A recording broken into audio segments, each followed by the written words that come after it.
That's My Business. We're talking to Dan Florio, inventor and owner of RunP.com. Welcome to the show, Dan. Hey, thanks for having me on. What's RunP.com, and how did you come up with the idea? Well, RunP is pretty simple. It's our tagline is helping your bladder enjoy going to the movies as much as you do. So it's a pretty common problem. You go to the movies, it's a long show like Inception, and you get halfway through, you got to go to the restroom, and you're left wondering, what am I going to miss? When's a good time to go? We tell you. We go see all the movies that are popular and find those times that are fairly easy to miss, and then we provide you with a synopsis. Have you run into any problems starting RunP.com? It was never intended to be really a source of my primary income. It was meant to be a way to learn how to build applications like this. And just by sheer luck, the first project that I worked on turned out to be really popular. It actually sat there for almost a year before it got noticed. How did it get in the news?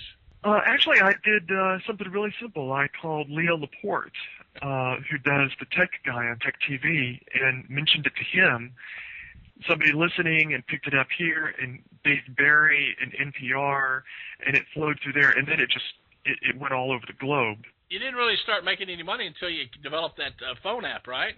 The iPhone app, people were just begging for it, and we developed that and made quite a bit of money off of that. The app originally sold for $2, and then now it's free, and we make money off of ads on the iPhone app. Well, Dan, what advice would you give to someone starting a business? I've talked to a lot of people who are developers like myself who have these little ideas, and they might have multiple ideas, and they're trying to figure out which one to build. And I would say it's impossible to know. You just have to build it. You know, you have to, in your abilities and your execution, to go out there and put something together. Because if you look at something like RunP, you could never have anticipated that it would a source of income. It sounds like something trivial that would just be fun. But if you look at Twitter or Facebook or Google, any of these, even Microsoft, their original idea wasn't something that people would get behind and say, yeah, that's definitely good. You're definitely going to make money. I think most people would have probably said that's not going to work. So don't listen to the naysayers.